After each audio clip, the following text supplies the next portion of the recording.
Assalamualaikum warahmatullahi wabarakatuh. Selamat datang di Syarif Channel. Pada kesempatan ini, saya ingin sedikit menjawab pertanyaan dari sahabat saya, rekan-rekan kita, saudara kita yang non-Muslim, bertanya tentang bagaimana suara adzan yang mengganggu orang lain. Sorry, batuk nih. Maaf, lagi kurang kurang fit karena mungkin faktor cuaca. Oke, kita lanjutkan. Pada kesempatan ini ingin sedikit menjawab tentang pertanyaan dari non-muslim yang bertanya tentang suara adzan yang keras. Mereka sebetulnya bertanya kepada saya agak sedikit canggung, ada sedikit ragu-ragu karena takut dikatakan penistaan agama. Nah, hal ini mungkin bagi saya sudah tak kaku lagi karena saya sudah terbiasa pertanyaan-pertanyaan yang dari orang non-muslim bertanya kepada saya, dan memang saya terbiasa bergaul dengan mereka, dan mungkin pemikiran saya tentang mereka sudah terbaca karena saya juga merasakan hal yang sama ketika ada suara-suara azan atau pengajian yang keras yang mengganggu telinga orang lain, khususnya mungkin bukan hanya berkaitan dengan suaranya tapi berkaitan dengan mungkin volumenya, mungkin itu. Hal ini mungkin perlu perlu mendapat perhatian yang serius, perhatian yang amat toleran, yang perhatian yang perlu perspektif yang penuh dengan nilai-nilai universal. Sebab kalau kita tetap menilai sesuatu dengan kacamata keegosentriasan agama, ini juga berdampak kurang baik. Sering kita mendengarkan suara adzan yang begitu keras, padahal di sekitar sekitar kita, sekitar lingkungan kita, sekitar tetangga kita itu ada orang-orang non muslim. Mungkin ada orang-orang yang sakit juga. Hal ini bagi umat Islam perlu juga introspeksi diri gitu loh. Mencoba memposisikan diri sebagai orang lain. Jika kita tidak bisa memposisikan diri sebagai orang lain, maka kita bagaimana akan merasakan, bagaimana akan bersifat simpati terhadap atau empati terhadap orang lain. Nah, hal ini sebenarnya sudah disinggung dalam Al-Qur'an, itu surat Al-A'raf yang saya tahu, tapi maaf saya tidak bisa mengucapkan ayatnya karena Al-Qur'an begitu suci sehingga saya eh, ya sejujurnya tidak hafal aja ayat Al-Quran. Begini terjemahnya kalau nggak salah. Dan sebutlah nama Tuhanmu dalam hatimu dengan merendahkan diri dan rasa takut.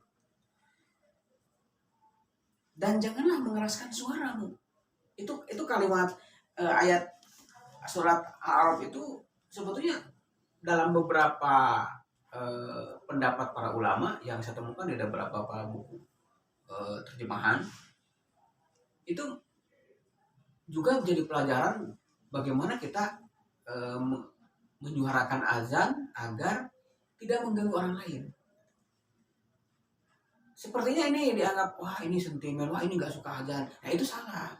Harusnya kita bisa melihat dari berbagai sisi. Sisi orang lain, sisi non muslim, atau mungkin orang Islam sendiri yang pada saat yang sama dia sakit parah, perlu ketenangan, itu juga bisa mengganggu. Tidak semata-mata ini ibadah, ini adzan suara keras itu bukannya baik. Tetap itu hal-hal yang perlu perlu diintrospeksi, perlu dicoba direnungi. Bagaimana sih kalau memposisikan diri kita sebagai orang lain? Nah, sebagaimana tadi dalam surat Al-A'raf itu ayat 205 itu jelas itu dikatakan tidak boleh menyuarakan suara-suara menyeru kepada Tuhan dengan suara yang keras. Bukankah kita juga ketika dalam kondisi sakit kita juga akan merasa terganggu dengan itu? Oleh sebab itu, saya khususnya kepada rekan-rekan non muslim yang merasa terganggu, mungkin saya juga merasakan hal yang sama ketika memposisikan diri sebagai orang non muslim. Tapi bukan hanya non muslim saja, misalkan kita harus bisa menempatkan pengajian atau adzan pada yang tepat. Misalkan pada jam 4 subuh atau ketika orang mungkin masih bertahajud orang, kita mengajak ngaji di masjid dengan keras, atau orang masih tertidur lelap, itu juga akan mengganggu. Biasanya hal-hal ini pada umumnya kurang begitu diperhatikan karena dianggap ini ibadah gitu. Padahal sisi lain, dia suara keras adzan, dia suara keras ngaji, itu untuk siapa sebenarnya? Apakah dia untuk Tuhan? Bukan, untuk kesenangan dirinya. Dunia juga itu, bukan untuk ibadah itu. Kalau untuk ibadah kan nggak usah keras-keras loh. Ngaji nggak usah keras-keras kan. Adzan nggak usah keras-keras. Sekarang kan adzan itu bukannya untuk Tuhan, sekarang udah budaya. Adzan budaya. Di mana adzan budaya ini apa namanya? Adzan sesungguhnya cukup hanya satu selama itu kedengar kemana-mana. Sekarang kan bukan. Di sini ada, di sini aja, saling bersahutan.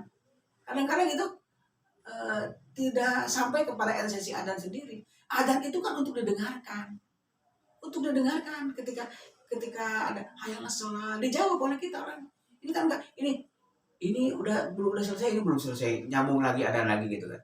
Nah, mungkin hal ini perlu jadi perhatian, dan itu pun mungkin persepsi saya, sudut pandang saya itu sah-sah saja. Cuma kita cari sisi manfaat dan madarotnya. Jika kita ibadah hanya diletakkan pada kesenangan diri, mana untuk Tuhannya, mana untuk ibadah untuk Allahnya.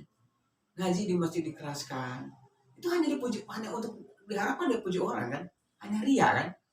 Jadi bukan ibadah yang sesungguhnya. Kalau ibadah yang sesungguhnya nggak usah ngaji di masjid keras-keras, kedengaran orang lain, apalagi subuh-subuh orang yang sedang tidur lelap. Mungkin saja orang lagi tahajud belum selesai, dia merasa terganggu ketenangannya. Nah ini mungkin supaya jadi apa namanya, dipikir ulang lah. Ibadah itu sebenarnya untuk siapa sih? Ngaji itu untuk siapa sih? Adat itu untuk siapa sih? Jangan dicampur adukan antara budaya dan ibadah gitu. Ibadah itu semata-mata untuk Tuhan, pada Allah gitu, bukan pada siapa-siapa. Itu mungkin sementara yang bisa saya sampaikan. Mudah-mudahan jika ada pertanyaan-pertanyaan dari kawan-kawan kita yang muslim, suatu saat dalam video-video berikutnya akan saya jawab yang saya tahu, yang saya ada argumentasinya, yang saya ada dasarnya. Terima kasih. Sampai jumpa di video-video berikutnya. Assalamualaikum warahmatullahi wabarakatuh.